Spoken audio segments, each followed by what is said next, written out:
Hello everyone, very good morning. तो ICT का जो हमारा सिलेबस है उसमें कंप्यूटर का जो परिचय है वो फर्स्ट चैप्टर है। इसमें मैं आपको वेरी इंपॉर्टेंट क्वेश्चंस बताती चली जाऊंगी, जिससे आपको पूरा चैप्टर पढ़ने की नीड नहीं होगी, आपका एक शॉर्ट नोट तैयार हो जाएगा। तो फर्स्ट क्वेश्चन हमारा यहाँ से बनेगा, कंप्यूटर का आविष्कार। ठीक है, तो 20वीं सदी की एक महान उपलब्धि इसको माना जाता है। यहाँ से सिर्फ यही आपका इंपॉर्टेंट क्वेश्चन बनेगा। दूसरी है इसकी परिभाषा। ठीक है, कंप्यूटर की उत्पत्ति, तो अंग्रेजी भाषा के कंप्यूट शब्द से इसकी उत्पत्ति हुई है, जिसका अर्थ होता है गिनती करना या फिर गणना करना। That's it. सेकंड क्वेश्चन आपका यहाँ से बनेगा। आप चाहो तो पूरा चैप्टर भी पढ़ सकते हो इससे, और मैंने वैसे आपको इंपॉर्टेंट क्वेश्चन यहाँ पे बता ही दिए हैं। सेकंड यहाँ से देखो, अपरिष्कृत आंकड़े, यानी कि कंप्यूटर की भाषा में जो अपरिष्कृत आंकड़े हैं उनको क्या कहा जाता है, राइट। तो रॉ डाटा उसको हम बोलेंगे।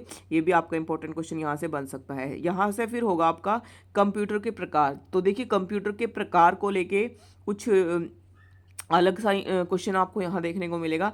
कंप्यूटर के प्रकार, दो प्रकार हैं कंप्यूटर के। ठीक है, पहला तो हमारा है अनुप्रयोग के आधार पर कंप्यूटरों का वर्गीकरण, और दूसरा है आकार के आधार पर वर्गीकरण। तो यानी कि कंप्यूटर के कितने पार्ट्स हैं, तो दो पार्ट्स में इसको बांटा गया है। अब देखिए, अब यहाँ पे आपका दूसरा क्वेश्चन जब बनेगा, क्योंकि मोस्टली जो गलतियाँ होती हैं यही होती हैं, अनुप्रयोग के आधार पर इसका वर्गीकरण जो है वो किया गया है। यानी ये तीन प्रकार का वर्गीकरण यहाँ पे किया गया है अनुप्रयोग के आधार पर। फर्स्ट क्वेश्चन यहाँ पे बनेगा एनालॉग कंप्यूटर। ठीक है, ये कंप्यूटर अंकों पर कार्य न करते हुए भौतिक रूप से उपलब्ध डाटा पर सीधा कार्य करता है। ठीक है, भौतिक डाटा, ताप, दाब, लंबाई, विद्युत, अन्य तथा जहाँ भौतिक राशियों के निरंतर मापन की आवश्यकता होती है। तो एनालॉग कंप्यूटर का जो प्रयोग है वो मोस्टली क्या कौन लोग करते हैं, इंजीनियर, इंडस्ट्रीज और विज्ञान के क्षेत्र में इसका प्रयोग किया जाता है। अब यहाँ से आपको ध्यान रखना है, क्वेश्चन हमारा बन सकता है एनालॉग संकेत सतत होते हैं, यानी कि एनालॉग कंप्यूटर के जो संकेत हैं वो कैसे होते हैं, सतत होते हैं। ऐसे ही क्वेश्चन आते हैं जिसमें हम कंफ्यूज हो जाते हैं। ठीक है, अब दूसरी बात यहाँ पे है, एनालॉग कंप्यूटर के कुछ उदाहरण कौन कौन से हैं। जैसे स्पीडोमीटर, आपको ऑप्शन में दे देगा स्पीडोमीटर किस कंप्यूटर के अंतर्गत आता है, तो वो एनालॉग की। घड़ियाँ जितनी हैं, ठीक है, विद्युत मीटर भी हो गया, थर्मोमीटर हो गया है, और वोल्टेज मीटर है। सेकेंड है हमारा डिजिटल कंप्यूटर। अब डिजिटल कंप्यूटर कहाँ प्रयोग किया जाता है, और जैसे कि मैंने आपको इसमें बताया था कि ये सतत है, और जो डिजिटल है वो असतत है। ये आपको इम्पोर्टेंट है, बहुत ध्यान रखना है, यहाँ से आपको पूछा जा सकता है। ठीक है जी। अब इसका प्रयोग कहाँ किया जाता है, तो ये कंप्यूटर अंकों पर कार्य करता है, और यह उन्हीं डाटा पर कार्य करता है जो बाइनरी डिजिट के रूप में होता है। अभी बाइनरी का क्वेश्चन बहुत इंपॉर्टेंट है, आगे इसी चैप्टर में होगा, वो भी मैं आपको बता दूंगी। ठीक है जी। अब है हाइब्रिड कंप्यूटर, यही सबसे ज़्यादा इंपॉर्टेंट है, और सबसे जो कि जैसे कि कंप्यूटर ताप, गति, प्रवाह संकेतों के कार्य करते हुए गणना करके तार्किक क्रियाएं करने का भी कार्य करता है। ठीक है, तो ये आपको ध्यान रखना है कि तीन प्रकार के कंप्यूटर आपके अनुप्रयोग के आधार पर हैं। फिर है आकार, आकार के आधार पर थोड़ा जो इसका टाइप है वो चार प्रकार का है। देखो, अनुप्रयोग में कितना, तीन प्रकार के हैं, और आकार चार प्रकार के हैं। सबसे पहले है माइक्रो कंप्यूटर। ठीक है, माइक्रो कंप्यूटर क्या है, ये छोटे और कम कीमत के होते हैं। ठीक है जी। अब ध्यान रखना है, जैसे कि माइक्रो कंप्यूटर कहाँ प्रयोग होते हैं, घरों में, कार्यालयों में, विद्यालयों में माइक्रो कंप्यूटर प्रयोग होते हैं। इसको हम पीसी भी कहते हैं, जो कि मोस्टली सभी के घरों में देखने को भी मिलता है। डेस्कटॉप कंप्यूटर, ये डेस्क कंप्यूटर होते हैं जिनको टेबल पर रखा जाता है, और ये जो सीपीयू, मॉनिटर, कीबोर्ड सब इसके अंदर ही होता है। फिर लैपटॉप, जैसे कि आपको पता ही है, लैपटॉप के एक होता है पाम टॉम कंप्यूटर। ठीक है, तो ये ध्यान रखना है, पाम टॉम भी कंप्यूटर का ही टाइप है, और ये किसके अंतर्गत आता है, ये हमारा आता है माइक्रो कंप्यूटर के। ठीक है, याद रखना है, ये किसका पार्ट है, माइक्रो कंप्यूटर का पार्ट है। ये भी लैपटॉप की तरह ही छोटा सा होता है, जिसे हथेली पर यानी कि पाम पर रख के जो है इजीली काम इससे किया जा सकता है। ठीक है जी। आगे है हमारा नोटबुक कंप्यूटर, ये भी बिल्कुल छोटा सा होता है, माउस, कीबोर्ड सब इसके साथ ही होते हैं। फिर है टैबलेट, तो मोस्टली आजकल लैपटॉप भी ना यूज़ करके तो बच्चे जो हैं टैबलेट का ज़्यादातर यूज़ कर रहे हैं। फिर आएगा मिनी कंप्यूटर। ठीक है, तो ये मध्यम आकार के सामान्य उद्देश्य वाले कंप्यूटर होते हैं, मिनी कंप्यूटर, ठीक है। तो यहाँ पे तर्कशील शक्तिशाली होते हैं, ये इजीली है। और जो मिनी कंप्यूटर है कार्यालयों में और बैंक में इनका प्रयोग किया जाता है। आगे है मेन फ्रेम कंप्यूटर, ये बहुत बड़े आकार के होते हैं, मेमोरी इसकी बहुत ज़्यादा होती है, गतिशक्ति बहुत ज़्यादा होती है। अब आपको इसमें क्या याद रखना है, ठीक है। ये रेलवे में आरक्षण, बीमा कंपनियों, अनुसंधान संस्थाओं और बड़े व्यावसायिक संगठनों में काम आता है। इसके आपको टाइप याद रखने हैं, IBM 4300, IBM 4381, VAX और 8848, ये आपको ध्यान रखना है। फिर है सुपर, सबसे बड़े आकार का कंप्यूटर, ठीक है। जितने भी वैज्ञानिक अनुसंधान होते हैं, मौसम की जो भविष्यवाणी होती है और अंतरिक्ष के जितने भी कार्य होते हैं, तो परम कंप्यूटर, क्रे, NEC और CDC, आपको ये नाम स्पेशल इनके ध्यान रखने हैं, ठीक है। आगे है परम कंप्यूटर, ठीक है जी। तो सुपर कंप्यूटर का विकास भारत में पुणे स्थित CDA सेंटर फॉर डेवलपमेंट और एडवांस कंप्यूटिंग, ये आपसे जैसा कि कंप्यूटर एंड इंटरनेट शब्दावली आपका एक टॉपिक है, तो जितने भी आपको ये वर्ड्स दिखते हैं ये इनकी फुल फॉर्म आपसे पूछी जा सकती है। तो CDC centre of development of advance computing द्वारा किया जाता है, यह पूर्णतः भारतीय कंप्यूटर ही है। तो ये पहली शुरुआत थी भारत में जब यहाँ पे कंप्यूटर बना था, ठीक है। तो यह पूर्णतः भारतीय कंप्यूटर है और यह एक वैज्ञानिक उपलब्धि है। परम के एक से बढ़कर अनेक रूप हमारे सामने, यानी कि 3 टाइप परम के आ चुके हैं, परम 10,000, परम अनंत और परम पदम। वेरी वेरी इंपॉर्टेंट क्वेश्चन है। परम 10,000, परम अनंत, परम पदम विकसित हो चुके हैं। इन सुपर कंप्यूटर का उपयोग भारत में ही नहीं विदेशों में भी किया जा सकता है। परम के विकास की कहानी बहुत रुचिकर है, यानी कि जब 1980 था तो संयुक्त राष्ट्र अमेरिका ने भारत की तकनीकी के विशिष्ट क्षेत्रों में दी जाने वाली जानकारी और कंप्यूटर हार्डवेयर क्रे XMP द्वारा सुपर कंप्यूटर की आपूर्ति पर प्रतिबंध लगा दिया। यानी कि संयुक्त राष्ट्र अमेरिका ने जब प्रतिबंध लगाया था तभी भारत में क्या हुआ था, परम कंप्यूटर, यानी इन्होंने अपना स्वदेशी जो कंप्यूटर है वो परम ही है और इसके 3 टाइप हैं, ठीक है। परम बहुत उपयोगी कंप्यूटर है, जैसा कि आपको पता ही है, ये तो सिंपल है। बाकी आपको इसके नाम ध्यान रखने हैं, परम 10,000, अनंत एंड पदम, ठीक है जी। ये आपका यहाँ से कंप्यूटर के उपयोग, तो आजकल हर क्षेत्र में कंप्यूटर के उपयोग किए जा रहे हैं, ऐसा कोई क्षेत्र है ही नहीं जहाँ पे कंप्यूटर के बिना काम हो। ये आपको मैंने बता दिया है, आप इसको पढ़ लीजिएगा। फिर देखते हैं हमारा नेक्स्ट क्वेश्चन हमारा इस यहाँ से इस चैप्टर में से कहाँ से बन सकता है। और जो मैं आपको बताने जा रही हूँ, देखो एक ये है DTP की फुल फॉर्म क्या है, तो ध्यान रखना है DTP की फुल फॉर्म क्या हो जाएगी, डेस्कटॉप पब्लिशिंग। इनफ है आपके लिए इतना फर्स्ट चैप्टर में, जैसे कि कंप्यूटर के प्रकार हैं और उसके टाइप हैं, ठीक है। कहाँ कहाँ प्रयोग किया जाता है ये आपको ये बताया हुआ है। CBT की full form computer based teaching है। ये जितने भी आपको फुल फॉर्म आ रही है ना, VCR क्या हो गया है, तो वर्चुअल क्लासरूम हो गया है, ये आपको ध्यान रखनी है इनकी फुल फॉर्म्स, ठीक है।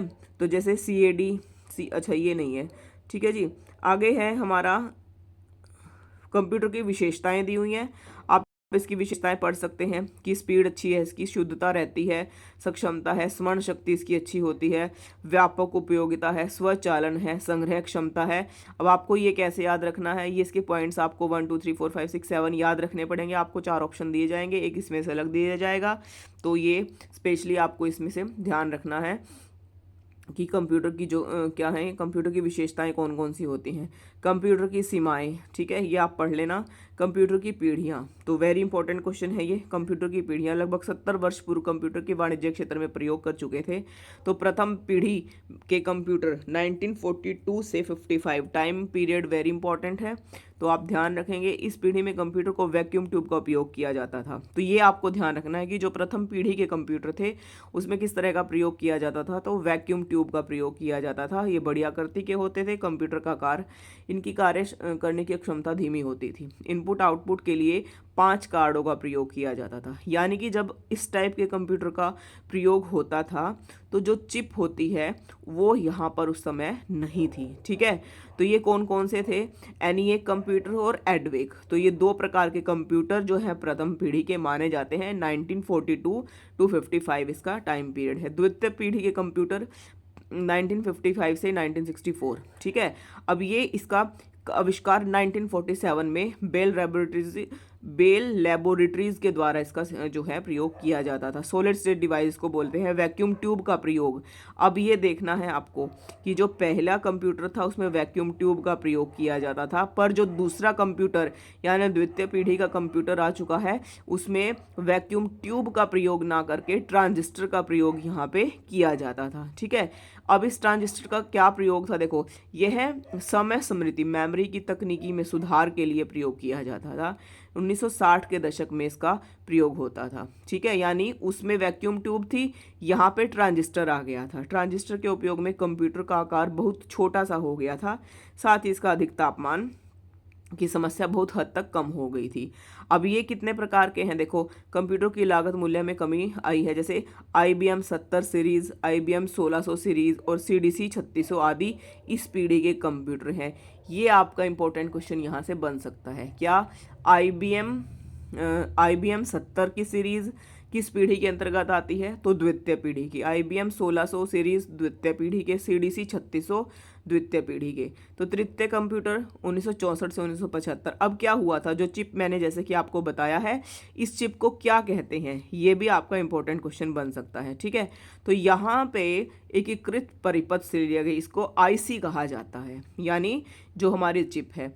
तो IC एक छोटा सा आयताकार चपटा टुकड़ा होता है। वेरी इंपॉर्टेंट है, चिप को क्या कहा जाता है, IC कहा जाता है। तो चिप का प्रयोग यहाँ पर अधिक हो गया था। और अब तृतीय पीढ़ी के कंप्यूटर कौन कौन से हैं, IBM 360, LCL 1900 और वेक्स 750 आदि जो है ये माने जाते हैं। फिर चतुर्थ 1975 से 1989, तो वेरी लार्ज स्केल। तो यहाँ पे देखो VLSI की आपसे फुल फॉर्म 100% पूछी जा सकती है। ठीक है, ये आपके किसी भी एग्ज़ाम में पूछी जा सकती है, जो भी आप एग्ज़ाम जहाँ पे कंप्यूटर आता है, ये सभी वेरी इंपॉर्टेंट क्वेश्चन है। तो यहाँ पे VLSI की फुल फॉर्म है, तो वेरी लार्ज स्केल इंटीग्रेटेड, यहाँ पे ये इसकी फुल फॉर्म है। तो यहाँ पे पहला माइक्रोचिप, सबसे पहली जो माइक्रोचिप बनी थी 1971, इंटेल कॉरपोरेशन ने इंटेल 404 तैयार की थी। जहाँ पे आपको ये हाईलाइट दिख रहा है तो ये तो आपके लिए इंपॉर्टेंट होगा ही होगा। तो पहली चिप 1970 में बनी थी और इसका नाम क्या था, इंटेल 404। ठीक है, तो आपने देखा है कि पहली जो पीढ़ी का कंप्यूटर था वहाँ पे वैक्यूम ट्यूब का प्रयोग किया जाता था। द्वितीय पीढ़ी में फिर ट्रांजिस्टर आ गए थे, तृतीय में चिप आ गई थी, और यहाँ पे जो है मेमोरी कार्ड जिसको हम बोलते हैं IC, तो वो यहाँ पे प्रयोग किया जाता था। ठीक है, ये ध्यान रखना है। हाँ, इसमें भी वही है, वहाँ शुरुआत हुई थी, यहाँ पे और भी उसको डेवलप कर दिया गया था। ठीक है, अब ये आगे आपका पांचवी पीढ़ी का कंप्यूटर 1989 से वर्तमान तक, इसको हम पांचवी पीढ़ी का कंप्यूटर मानते हैं। इसका टाइमिंग पीरियड आपको ध्यान रखना है। तो ये कंप्यूटर अभी विकास की अवस्था में है, यानी कि ये पूरी तरह विकसित नहीं हुए हैं, ये विकास की अवस्था में हैं। जैसे कि आपको दिखाया गया पांचवी पीढ़ी के कंप्यूटर में इस तरह से जो है तैयारी की जाएगी। ठीक है, तो ये इसमें इतना कुछ खास नहीं है। बाकी जो इसके जो 4 पार्ट हैं उसमें कौन कौन से कंप्यूटर किस कंप्यूटर के अंतर्गत आते हैं वो आपको ध्यान रखना है। ठीक है जी, अब देखिए, अब यहाँ क्वेश्चन है हमारा, कंप्यूटर तंत्र मुख्यतः 3 इकाइयों में बना है। तो यहाँ पे सिस्टम यूनिट है, इनपुट और आउटपुट। ठीक है, ये आपको याद रखना है, कंप्यूटर की 3 इकाइयाँ कौन कौन सी हैं। सिस्टम यूनिट हो गई है, इनपुट आउटपुट हो गया है। तो सिस्टम यूनिट क्या होगा, सेंट्रल प्रोसेसिंग यूनिट, यानी जिसको हम CPU भी कहते हैं। वेरी इंपॉर्टेंट क्वेश्चन है, CPU की फुल फॉर्म आपसे पूछी जा सकती है। ठीक है, इनपुट और आउटपुट। इनपुट क्या होगा, जैसे कि जो हमारे इनपुट कीबोर्ड हो गया है, ठीक है, जिसको हम देख सकते हैं, छू सकते हैं, माउस हो गया है, फ्लॉपी डिस्क हो गया है और स्कैनर हो गया है। ठीक है जी, ध्यान रखना है। और आउटपुट क्या हो गए हैं, यानी मॉनिटर है और प्रिंटर है। ये भी नहीं, जो ये माउस है, कीबोर्ड है, फ्लॉपी डिस्क, स्कैनर कंप्यूटर के अंदर, ये आपको 4 ऑप्शन दिए जाएंगे, scanner, disk, floppy disk, mouse और कीबोर्ड। ठीक है, दूसरा आपको आउटपुट के 4 ऑप्शन देगा, 3 दे देगा, एक आउटपुट का दे देगा, मॉनिटर और प्रिंटर।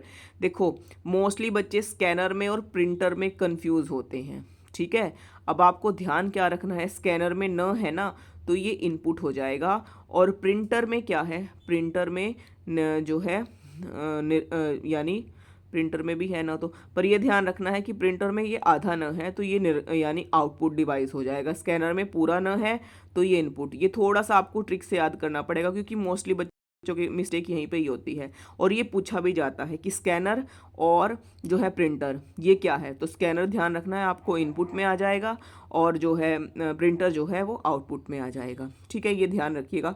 सीपीयू आपको पता ही है कि कंप्यूटर का दिमाग किसे कहा जाता है ना, ब्रेन ऑफ कंप्यूटर, तो सीपीयू ही है, सेंट्रल प्रोसेसिंग यूनिट, इसकी फुल फॉर्म बहुत पूछी जाती है। ठीक है जी, अब आपको फुल फॉर्म्स बता देती हूँ मैं। सीपीयू तीन भागों में बांटा गया है। सबसे पहले सीयू, जिसको हम क्या कहते हैं, कंट्रोल यूनिट। ठीक है, और जितनी भी हमारी अंकगणितीय और तार्किक कार्य होते हैं वो कहाँ होते हैं, एएलयू में होते हैं। मेमोरी हो गई है स्टोरेज यूनिट। ठीक है, सीपीयू आपको बता ही दिया है मैंने, सीयू कंट्रोल यूनिट हो गई फुल फॉर्म। फिर अर्थमेटिक लॉजिक यूनिट हो गया है एएलयू। ठीक है, फिर आपका हो जाएगा सीपीयू का मैं आपको बता चुकी हूँ। ठीक है जी, इसमें इतना कुछ खास इंपॉर्टेंट नहीं है, जहाँ जहाँ से इंपॉर्टेंट है मैं आपको पूरी डिटेल में बता रही हूँ। ठीक है, अब यहाँ पे देखिएगा कि सबसे पहला माइक्रो प्रोसेसर 1970 में इंटेल कॉरपोरेशन ने इंटेल 404 जैसे कि जो चिप तैयार की थी, जिसको आईसी बोला जाता है, वो 404 के नाम से हुई थी। लगभग 2300 ट्रांजिस्टरों के बराबर उसकी क्षमता थी, इतना पावरफुल वो था। ठीक है, अब ये चिप जो है इंटेल 404 को माइक्रो प्रोसेसर की तकनीकी निरंतर विकसित हुई है। इसमें जो है Intel Pentium 4 core 2 due i3 i5 ADM आदि माइक्रो प्रोसेसर के नाम उल्लेखनीय। अब आपको ये नाम ध्यान रखने होंगे। ठीक है, कि इसमें क्या होता है। अब ये सीयू की फुल फॉर्म बताई गई है। ठीक है जी, जो कि मैं आपको बता चुकी हूँ, यहाँ से इतना इंपॉर्टेंट आपका नहीं बनेगा। अर्थमेटिक लॉजिक यूनिट, इसमें आपसे ये पूछा जा सकता है कि जितने भी अंक गणितीय कार्य होते हैं वो कहाँ होते हैं, तो अर्थमेटिक लॉजिक यूनिट में जो है सभी कार्य होते हैं। ठीक है, मेमोरी। ठीक है जी, ये इंपॉर्टेंट क्वेश्चन है, यहाँ से आपसे पूछा जा सकता है ना। रैम और रोम, आपको देखिए रैम की फुल फॉर्म आपसे पूछी जा सकती है, रैंडम एक्सेस मेमोरी। अब ये आपको आज तक पूछा जाता था कि रैम की फुल फॉर्म, बट आप थोड़ा सा क्वेश्चन चेंज अगर वो करेगा, पूछ लेगा कि रैम कैसी है, रैम जो है अस्थाई मेमोरी है या फिर स्थाई, तो आपको ध्यान रखना है ए जिसमें आएगा, ए से अस्थाई मेमोरी हो जाएगा। वेरी इंपॉर्टेंट क्वेश्चन है ये। दूसरा यहाँ पे आ जाएगा हमारा रोम, रीड ओनली मेमोरी, तो ये स्थाई मेमोरी है। मान लीजिए रैम क्या होता है, हमारा कंप्यूटर लैपटॉप चल रहा है, लाइट चली गई अचानक, तो इसमें जो हमारा था वो सब कुछ मिट जाएगा। ठीक है, लाइट जाता ही वो सब कुछ इसमें से मिट जाता है। और स्थाई मेमोरी क्या होती है, जो उसमें सेव हो जाता है। बस इतना आपको ध्यान रखना है, रोम की फुल फॉर्म याद रखनी है, और दूसरा ये स्थाई है या अस्थाई, बस आपको एक याद रखना है, रैम में ए है तो ए से अस्थाई हो जाएगा। ठीक है, रोम क्या हो जाएगा, स्थाई हो जाएगा। अब देखिए BIOS की full form basic input output system हो जाएगा, ये आपको फुल फॉर्म याद रखनी है। ठीक है, अब यहाँ पे इतना इंपॉर्टेंट आपके लिए कुछ नहीं है, ये आपका वेरी इंपॉर्टेंट है। यहाँ जो मैं आपको, अब ये लास्ट है, यहाँ आपका ये चैप्टर फिनिश हो जाएगा, इससे ज़्यादा आपके चैप्टर में कुछ नहीं है। बाकी अगर आपको कोई डाउट लगेगा तो आप कमेंट सेक्शन में कमेंट कर देना, मैं उस चीज़ को फिर क्लियर कर दूंगी। देखो बिट का मेमोरी की निम्न प्रकार की बातें आपको ध्यान रखनी चाहिए। बिट मेमोरी की सबसे छोटी इकाई होती है। बाइनरी सिस्टम आपने पढ़ा होगा, तो वही बाइनरी सिस्टम है, क्योंकि इसमें सिर्फ 0 और 1 का यूज़ होता है बिट। अब आपको ये फालतू चीज़ें नहीं करनी है, ये ध्यान रखना है कि सबसे छोटी इकाई कौन सी होती है, बिट होती है, और इसका मान क्या होता है, तो 0 और 1 जो है इसका मान होता है। अब क्या है बिट, और ये आपको सीक्वेंस भी याद रखना है।